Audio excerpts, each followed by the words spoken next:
Good afternoon, Steve Hilton. Thank you so much for sitting down with us at California Courier. Of course, great to be with you.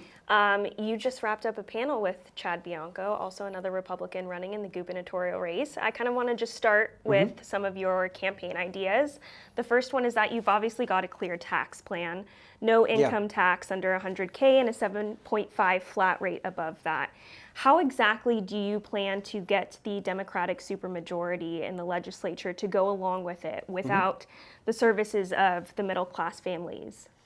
Well, the first thing we've got to say is why we need to cut taxes in California, because we have an insane level of taxation. We have the highest taxes in the country for the worst results. And one of the consequences of that is that we have, on all these measures, the worst performance of any state. It's really shocking. Right now, we have the highest poverty rate in the country, tied with Louisiana. We have the highest unemployment rate of all 50 states. We have the highest cost of living. We have the worst business climate, according to Chief Executive Magazine, for the last 10 years. So businesses are leaving, investment is going, jobs aren't being created. That's why we have high unemployment and high poverty. So a huge part of that is the tax burden. And we've got to reduce it. And that means you have to reduce spending. So that's the starting point. When you look at who's really suffering as a result of all these things, not just the taxes, but the high cost of gas and housing, groceries, all of these the most expensive in the country. Electric bills, the second highest after Hawaii. Insurance, all these unbelievable burdens. Yeah. Working class Californians are hurting the most. Regular working people who are incredibly hard and everything's so expensive, and then they're taxed for it. And so in many counties, the official poverty level is now $100,000. So in many other states, you look at 100,000 and think, that's a decent income. In California, it doesn't get you very far. So the last thing we should be doing is taxing those people. That's why I wanted to start with that. $100,000 to raise the threshold for paying state income tax. That would help millions of Californians, thousands of dollars extra in their budgets every year. That one, I think there's a very real prospect of getting that through the legislature, because one thing I've noticed is that my tax plan, that part of it, has actually been copied by some of the other Democrat candidates, including Katie Porter. So I think that actually we can get support for that part of it.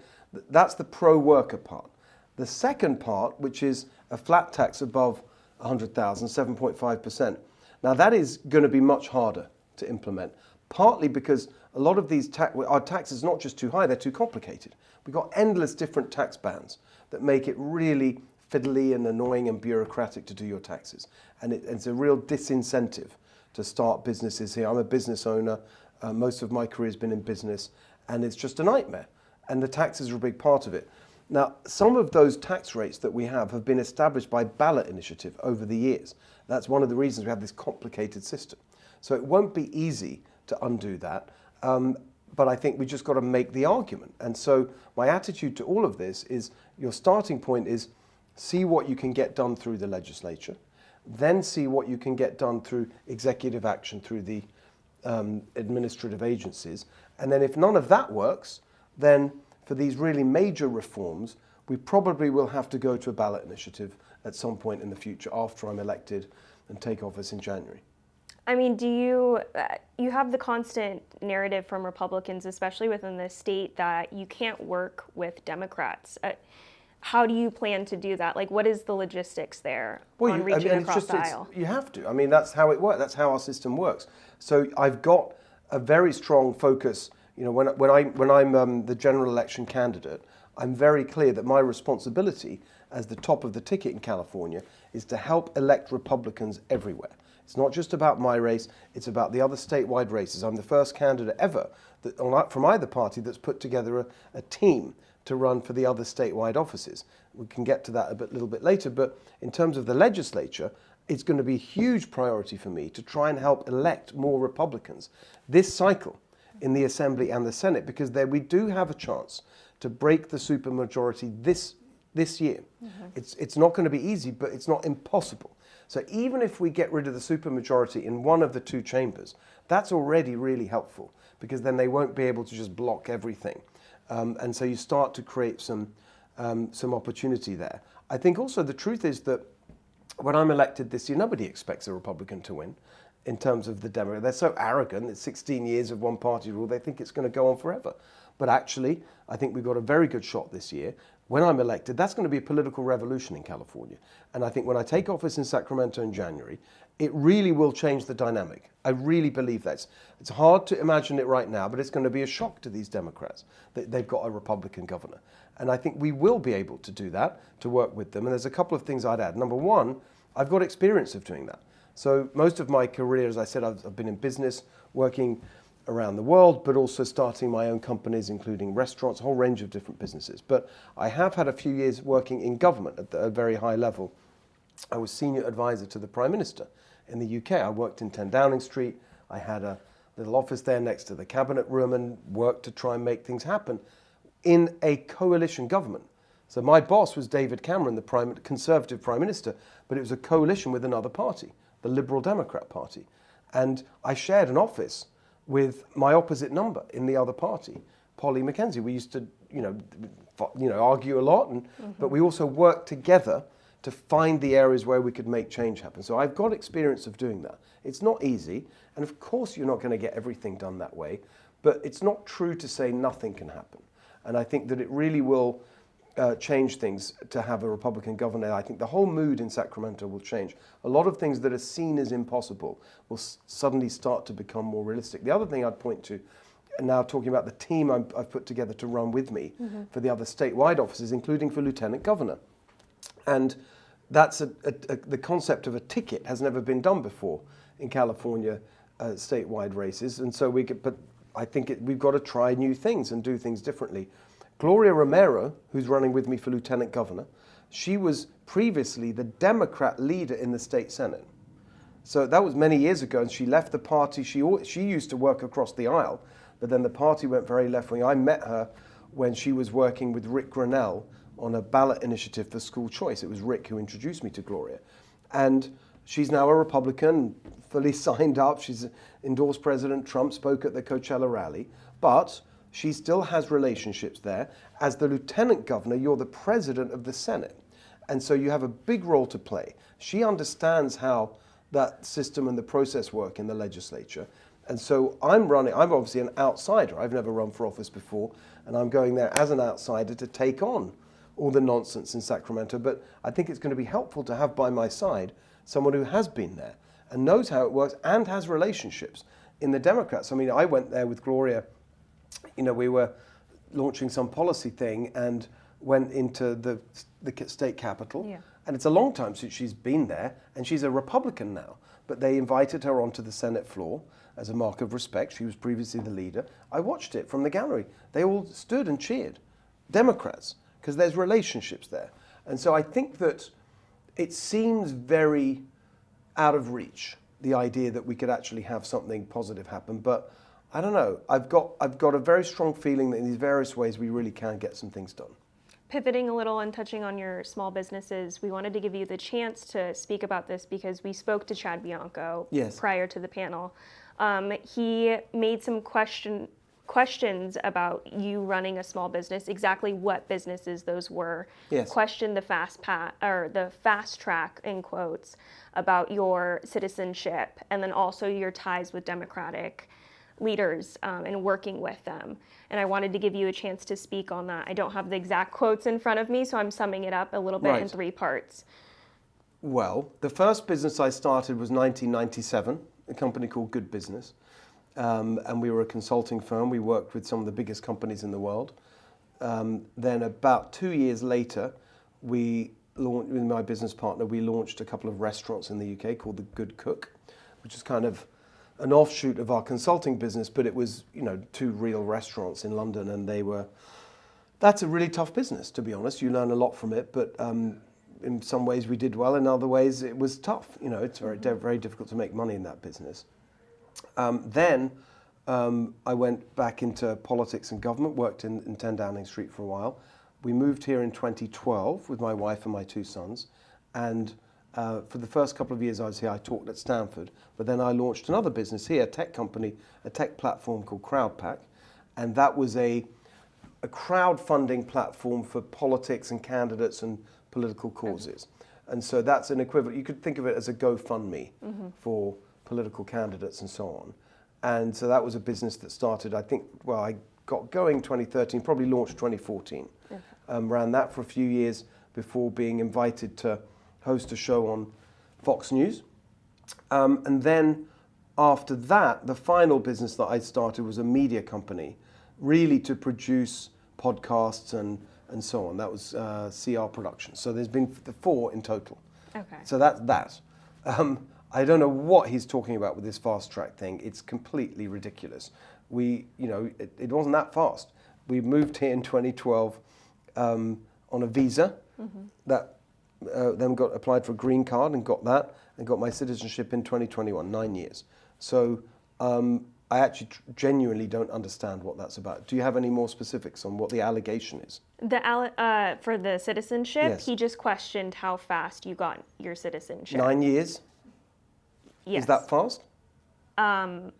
Well, I mean, to me, it doesn't seem that fast, but I mean, for others in the state, it might be fast. Well, I literally think that is a completely made up, ridiculous smear, which I don't even understand. I don't understand why someone would question the process there when it's just an independent bureaucratic process that they're saying that everyone has to go through. Yeah. It's really ridiculous. And then did you want to address the working ties with Democrats? So what specifically, that I don't understand. Again, what was the specific thing there? Again, don't have the quotes in front of me, but just the allegations of working across the aisle and how closely you've worked with Democrats in the past. Well, partly we've just been discussing how important it's going to be to be able to work with Democrats in order to make change happen. But actually, I think what's being referred to there is one of my businesses, CrowdPack, which is a crowdfunding platform for politics and candidates and so on. And it was an open platform, so like GoFundMe or like X. So I think what he's getting at there is that Democrats used my business to raise money, as did Republicans, as did anyone who wanted to. So it's a little bit like criticizing Elon Musk for things that Democrats say on X. It's an open platform, yeah. People can use it. Perfect. And did.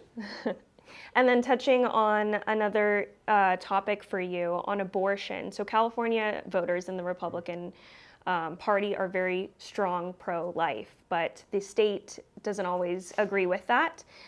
What is your take on that and that issue? Well, again, I think we have to be practical. I've always been really clear that I never want to say something that can't be delivered just to make people feel good about whatever the issue may be. I always want to be realistic about what you can do. And on this particular issue, which is so deeply felt and is so personal for so many people, I think there's just a couple of things I'd say. First of all, I do think that it's right that the issue was now, for so many years, it was in the hands of judges, and the people felt they didn't have a say.